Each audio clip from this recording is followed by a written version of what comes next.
The Galactic Council chamber fell silent as Ambassador Benjamin Clark stood before the assembled delegates, his weathered face betraying no emotion. The holographic displays around him showed the Zixari Armada 300 warships, forming a perfect blockade around humanity's homeworld. "Let me understand this correctly," Benjamin said, his voice calm and measured. "You've blockaded Earth?" Supreme Commander Vothgar of the Zixari Empire rose from his seat, his forearms gesturing dramatically.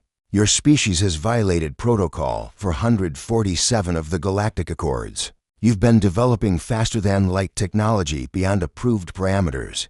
Until you surrender your research, no ship leaves or enters your system."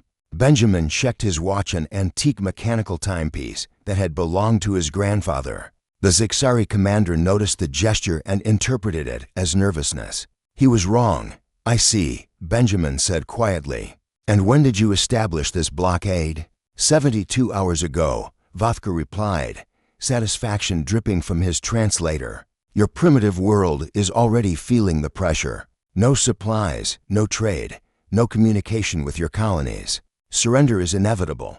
Round the chamber, other species watched with varying degrees of interest. The insectoid creche clicked their mandibles approvingly. The aquatic delphinians remained neutral, their water tanks bubbling softly.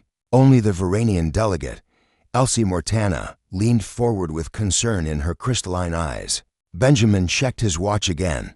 "Is there a problem, human?"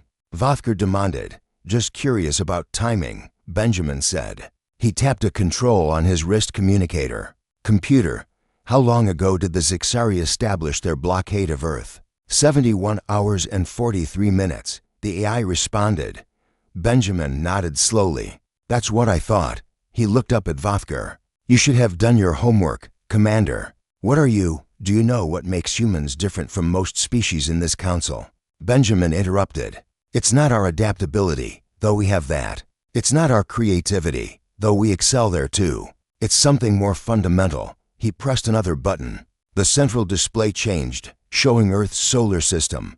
Red dots, the Zixari blockade, surrounded the blue marble. But there were other dots too. Green ones. Hundreds of them. "We're impatient," Benjamin continued. "We hate waiting. We hate being told to sit still. And most of all, we hate being trapped." Elsie stood up from her seat, her luminescent skin pulsing with alarm. "Benjamin, what have you done?" "Me, nothing." He smiled grimly. "I've been here for the past week, negotiating trade agreements. But my people back home?" He gestured to the display. "Well, they don't react well to cages." The green dots were moving now, converging on the red ones from multiple angles, from Earth, from Luna, from Mars, from the asteroid belt, even from the Cooper Belt facilities. Vothgar's skin turned a sickly shade of purple. "Those signatures. Impossible. Those are military-grade vessels. The Accords limit you to a defensive fleet of 50 vessels," Benjamin finished. "And we have exactly 50 in our registered defense fleet.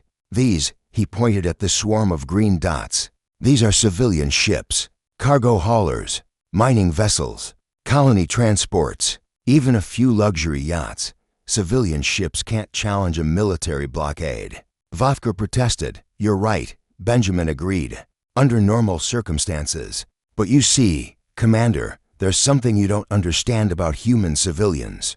Many of them are veterans, and humans never really forget their training. Plus, civilian regulations are much more flexible.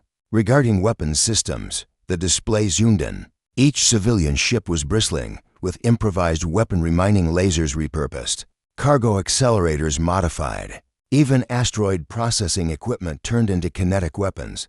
Elsie moved to Benjamin's side. "You armed your civilian population?" she whispered. "The Council will see this as an act of war. They blockaded our home world," Benjamin said softly. "That was already an act of war. We're just responding appropriately." On the display, the green dots had surrounded the Zixari blockade from every conceivable angle. 3 civilian ships for every military vessel. Vothgar was frantically communicating with his fleet. His face grew paler as reports came in. "This is madness. You're risking civilian lives. You threatened our families," Benjamin said, and for the first time, emotion crept into his voice. "Our children, our elderly." Earth isn't just our capital, it's our home. It's where our species was born. And you thought you could starve it into submission? He checked his watch one more time. Your blockade has been in place for just under 72 hours. In that time, every human civilian with a ship, a grudge, and a welding torch has been working. We're very good at improvising, Commander. It's how we survived ice ages, plagues, world wars, and first contact. The chamber erupted in chaos. Delegates shouted at each other, demanding explanations, threatening sanctions. Through it all, Benjamin stood quietly, watching the display. Elsie touched his arm. You're bluffing. You wouldn't actually attack. Those civilians would be slaughtered. Benjamin met her eyes. Maybe, or maybe we'd win. Humans have a saying, quantity has a quality all its own. But you're right, I'd prefer not to find out. He raised his voice. Commander Vothker, I'm prepared to offer you a deal. The chamber quieted. Withdraw your blockade within the next hour. Issue a formal apology to Earth. And this all goes away. We'll even overlook the faster-than-light research accusation, which, by the way, you completely fabricated to justify territorial expansion. Vothker's mandibles quivered. And if I refuse? Benjamin smiled a cold, predatory expression that made several delegates step back. Then you'll learn why humans are the only species to weaponize their entertainment.